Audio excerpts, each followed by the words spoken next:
Assalamualaikum warahmatullahi wabarakatuh. Perkenalkan nama saya Laura Erika Raikokoyu dengan NIM 102122020. Di sini saya akan mempresentasikan mengenai Compressed Air Energy Storage atau CIES.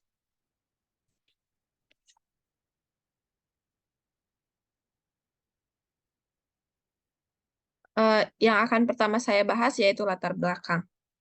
Compressed Air Energy Storage ini merupakan sebuah teknologi penyimpanan energi dalam bentuk mekanis dan dapat membantu mengatasi masalah fluktuasi pasokan energi dari sumber energi terbarukan seperti tenaga surya dan tenaga angin. Pada saat sumber energi terbarukan menghasilkan energi berlebih, energi tersebut disimpan dalam bentuk udara yang terkompresi dalam tangki.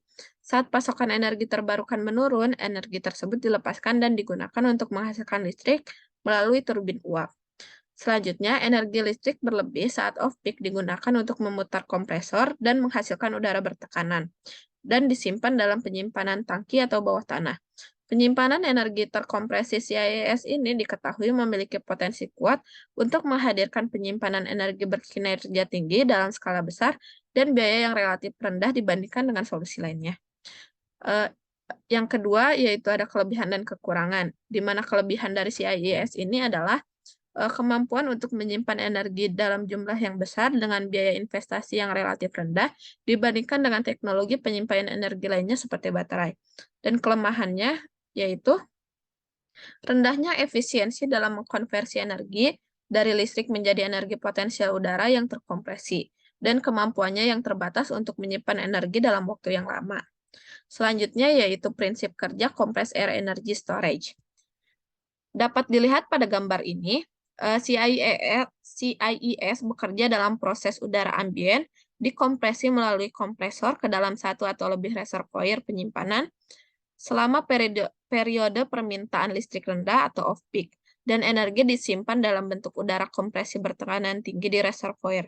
Selama periode permintaan yang tinggi atau on-peak, udara bertekanan yang tersimpan akan dilepaskan dan dipanaskan oleh sumber panas dari pembakaran bahan bakar fosil atau metode lain. Dan kemudian energi dalam udara bertekanan atau gas pasca pembakaran menjadi ditangkap oleh turbin atau expander untuk menghasilkan listrik.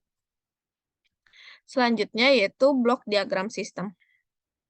Dapat dilihat pada blok diagram di atas, ada beberapa tahap, yaitu penyimpanan energi. Pada saat terjadi kelebihan pasokan listrik, listrik akan digunakan untuk menggerakkan kompresor udara yang menghasilkan udara bertekanan tinggi yang disimpan di dalam tangki penyimpanan. Lalu ada pelepasan energi. Ketika pasokan listrik yang sedang rendah, udara bertekanan tinggi tersebut akan dilepaskan dari tangki penyimpanan dan diarahkan ke turbin. Udara bertekanan tinggi tersebut akan menggerakkan turbin untuk menghasilkan listrik. Selanjutnya yaitu ada pemurnian udara. Udara yang digunakan untuk mengisi tangki penyimpanan harus dijaga kualitasnya. Oleh karena itu, udara akan diambil dari atmosfer, kemudian akan melalui proses pemurnian, dan akhirnya akan dikompresi dan disimpan dalam tangki penyimpanan. Selanjutnya yaitu pemulihan panas, di mana selama proses kompresi, udara akan menghasilkan panas yang kemudian dapat dimanfaatkan sebagai sumber panas dalam pembangkit listrik. Hal ini akan meningkatkan efisiensi dalam sistem CIES ini. Yaitu yang keempat, ada pengoperasian Compressed Air Energy Storage, di mana ada 4 tahap, yaitu penyimpanan energi. Penyimpanan energi ini, energi listrik yang dihasilkan oleh pembangkit listrik atau dari sumber energi terbarukan seperti angin atau matahari disimpan dalam bentuk tekanan udara yang dikompresi dan disimpan di dalam ruang penyimpanan. Selanjutnya ada pelepasan energi. Ketika dibutuhkan, udara yang dikompresi dilepaskan dan digunakan untuk menggerakkan turbin. Udara yang dilepaskan dirubah menjadi energi mekanik yang kemudian diubah menjadi energi listrik oleh generator. Selanjutnya ada pemurnian udara, di mana udara yang dihasilkan oleh sistem ini harus diproses untuk memastikan kualitasnya sebelum disimpan. Hal ini melibatkan pemurnian udara dari kotoran atau kontaminan yang dapat mempengaruhi kinerja sistem.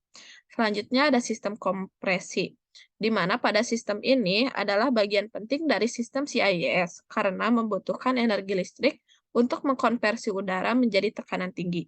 Kinerja sistem kompresi dapat mempengaruhi efisiensi dan biaya operasi dari sistem CIS ini.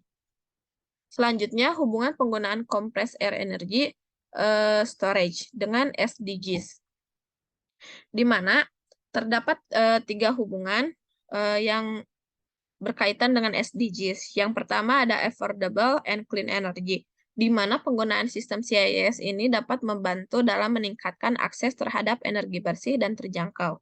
Selanjutnya terhubung dengan industri, innovation, dan infrastruktur, di mana sistem ini dapat digunakan untuk menyimpan energi yang dihasilkan dari sumber energi terbarukan seperti angin, matahari, yang membutuhkan infrastruktur dan inovasi untuk mengintegrasikan sumber energi tersebut ke dalam jaringan listrik yang ada.